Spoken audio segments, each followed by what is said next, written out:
Bueno, para comenzar, hoy voy a hablar de de la novela Tokyo Blues de Haruki Murakami. Básicamente, lo que quiero comentar es lo siguiente. La novela Tokyo Blues del escritor Haruki Murakami narra los recuerdos de Toru Watanabe, un hombre de 37 años que rememora los momentos vividos al lado de sus amigos y sus experiencias durante la adolescencia. Watanabe recuerda a Naoko, la novia de su mejor amigo Kizuki, la joven hermosa a quien ama en silencio por mucho tiempo. Y tras el suicidio de Kizuki, Watanabe logra hacer realidad su deseo de tener un romance con Naoko, quien poco después termina suicidándose también. En el transcurso de su recuerdo se observa cómo Toru se siente culpable por no haber hecho algo más por Naoko. Y aunque ella fue muy importante para él, Toru nunca la comprendió. Esto se observa en el siguiente contexto cuando Naoko quiere decirle algo, pero él ignora o no presta atención a lo importante que ella tiene que decir. El texto del libro dice, es como si tuviera el cuerpo dividido por la mitad y las dos partes estuviesen jugando al corre que te pillo. En medio hay una columna muy gruesa y van dando vueltas a su alrededor, jugando al corre que te pillo. Siempre que una parte de mí encuentra la palabra adecuada, la otra parte no puede alcanzarla. Naoko levantó la vista y me miró a los ojos. ¿Entiendes lo que quiero decir? Esto nos sucede a todos, añadí. Todos queremos expresarnos y nos impacientamos cuando no encontramos las palabras apropiadas. Naoko pareció decepcionada por mi comentario. No era eso, dijo, pero no añadió nada más. Lo anterior demuestra que Watanabe no ponía especial cuidado en los sentimientos de Naoko. Watanabe, en su manera de llevar la relación desde el principio con Naoko, se queda sin hacer nada e ignora todos los eventos en los que ella trata de decirle algo y espera también una reacción de él. Me pregunté si quería decirme algo. Quizás era incapaz de expresarlo con palabras. No antes de traducirlo al lenguaje hablado tendría que haberlo comprendido ella misma. Por eso no hallaba las palabras. En esas ocasiones, Naoko jugueteaba con el pasador del pelo, se secaba la comisura de los labios y me clavaba su mirada ausente. De haber podido, hubiese deseado abrazarla, pero siempre me quedé con la duda y desistí. Temía herirla. Seguimos paseando por las calles de Tokio y ella seguía buscando las palabras en el vacío. Entonces aquí vemos que él siempre dudó y por eso siente culpa, por la manera vacía como afrontó su relación con Naoko, y cuando ésta termina suicidándose reacciona de una manera muy inusual y se aísla del mundo. Siente culpa por tener sexo con Naoko, quien a sabiendas de que Naoko no lo amaba y que el hecho de tener relaciones con ella generaría reacciones negativas en ella. Por ejemplo, él dice en una parte del texto, aquella noche me acosté con Naoko. No sé si fue lo correcto. Ni siquiera hoy, 20 años después, podría decirlo. Tal vez jamás lo sepa, pero entonces era lo único que podía hacer.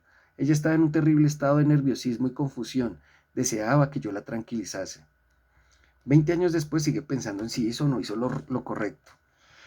Bueno, ahí vemos que hay un problema de reacción de Watanabe con respecto a lo que sucedió.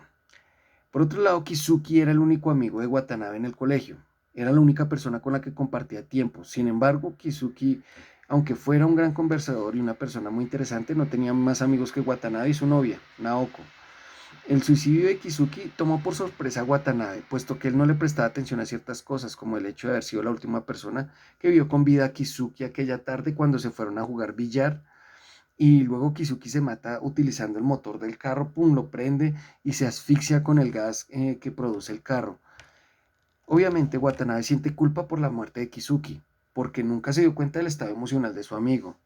Y dice en la novela, y decidí olvidar por completo la mesa de billar forrada de fieltro verde, el N360 rojos, que es el carro, y las flores blancas sobre el pupitre, la columna de humo alzándose desde la alta chimenea del crematorio, el pisapapeles con forma achaparrada de la sala de interrogatorios.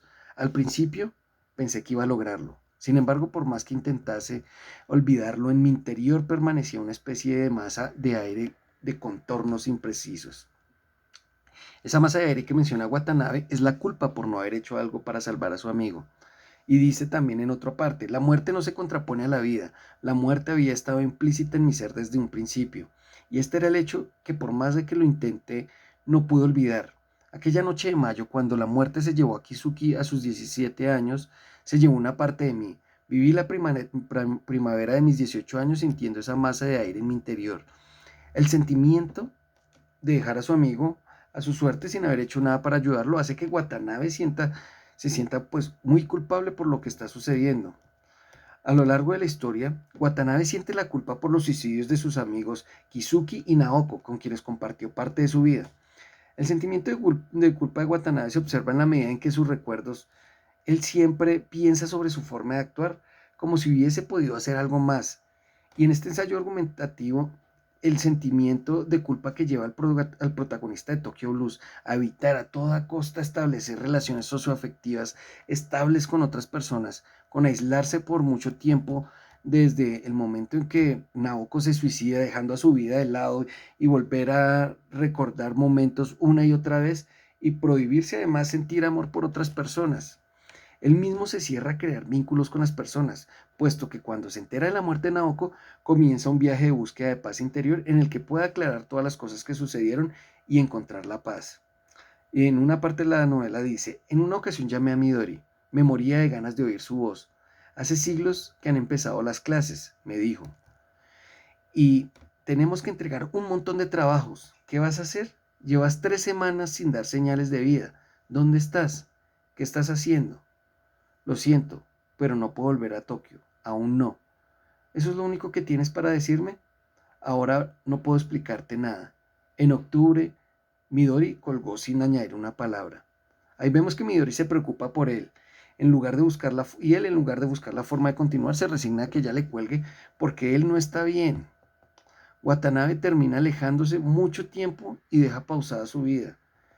Por ejemplo, acá dice, me sentía manchado. Al volver a Tokio, pasé varios días encerrado en mi habitación. Mi memoria no estaba ligada a los vivos, sino a los muertos. Las habitaciones que le había reservado a Naoko permanecían con las persianas bajadas. Los muebles estaban cubiertos con trapos blancos.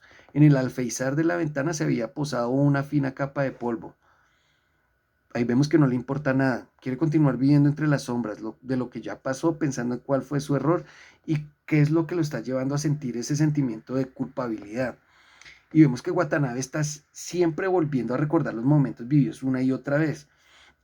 Por ejemplo, en otra parte dice, en las noches de insomnio me asaltaron diferentes imágenes de Naoko.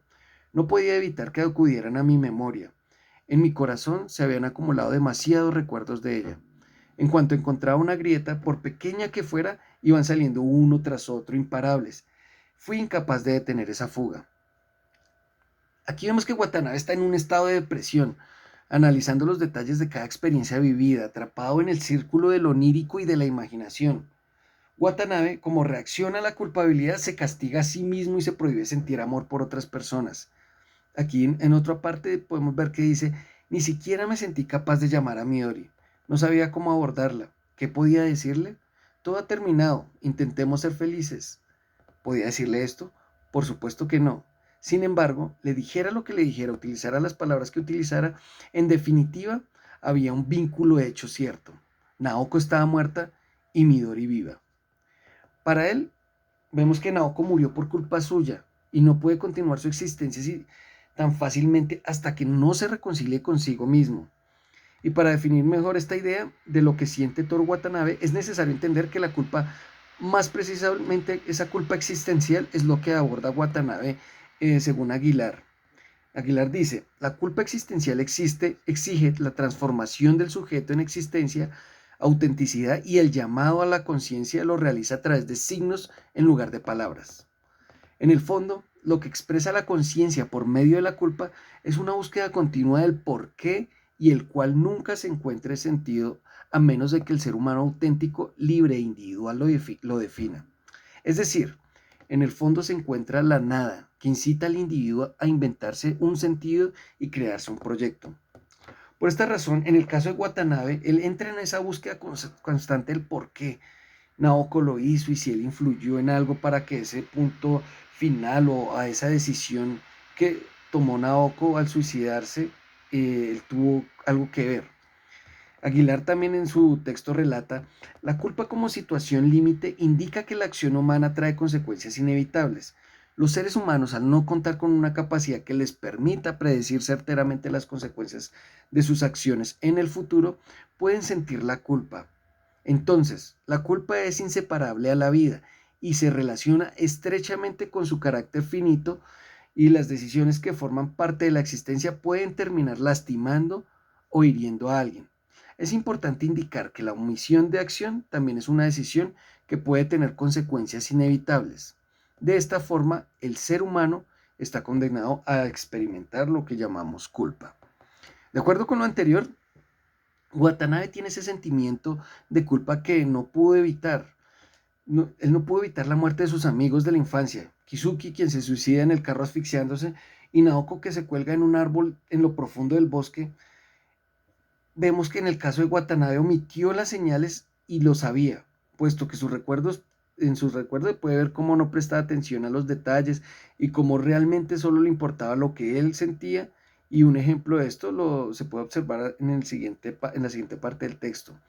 Aquel día Naoko habló mucho, algo poco frecuente en ella. Me habló de su infancia, de su escuela, su familia. Cada relato era largo y detallado como una miniatura. Escuchándola, me quedé admirado de su portentosa memoria. De pronto empezó a llamarme la atención algo en su manera de hablar, algo extraño pero natural, forzado. Cada uno de los episodios era en sí mismo increíble y lógico, pero me sorprendió la manera de ligarlos. En un momento determinado, la historia A derivaba hacia la historia B, que ya estaba contenida en la historia A. Poco después pasaba de la historia B a la historia C, implícita en la anterior, y así de manera indefinida, sin un final previsible. Al principio sentía que pronto dejé de hacerlo. Al principio asentía, pero pronto dejé de hacerlo. Puse un disco y cuando este acabó, levanté la aguja, pinché otro y cuando los hube escuchado todos, volví a empezar por el primero. Entonces vemos que al principio Watanabe empieza escuchándola, pero después se aburre del contexto de Naoko y empieza a escuchar música. Entonces de lo anterior se puede inferir que Naoko sí le comentó cosas importantes a Watanabe, pero este se aburrió de su discurso y prefirió ignorarla y dejarla hablar mientras él se ocupaba la mente en otra cosa, y ahí es donde él entra dentro de esa omisión. Reiko sabía que Watanabe se estaba sintiendo culpable, por lo que le escribió varias cartas a Watanabe para hacerlo sentir mejor y menos culpable. Y eso lo podemos ver que Reiko siguió escribiéndome incluso después de la muerte, dice el libro, incluso después de la muerte de Naoko. Me aseguraba que no había sido culpa mía, que no había sido culpa de nadie, que aquello era como la lluvia, que nadie pudo impedirlo. No quise responderle. ¿Qué podía decirle? ¿De qué serviría? Naoko ya no estaba en este mundo, se había convertido en un puñado de cenizas. En conclusión, se puede decir que Watanabe nunca le importó a nadie más que a él mismo, y él lo sabía. Se lo dijo Naguasawa en alguna oportunidad, y Watanabe era consciente de ello. Sin embargo, en el fondo, él no quería que las cosas salieran como lo hicieron. Nunca deseó la muerte de ninguno de sus amigos, pero siente que al no hacer y omitir ciertas cosas termina causándole un dolor especial a Naoko, que aunque la amó, aunque ella nunca lo amó a él, y él sabe eso, se acostó con ella en el momento de debilidad que pudo ser el detonante de esa depresión de Naoko, y al final, cuando se desencadenan todos los sucesos, siente que de verdad él habría podido hacer algo diferente, que sus amigos están muertos porque él fue egoísta, y todo esto lleva a hacer lo que terminó haciendo y causando daño a otros, como es en el caso de Midori. Muchas gracias.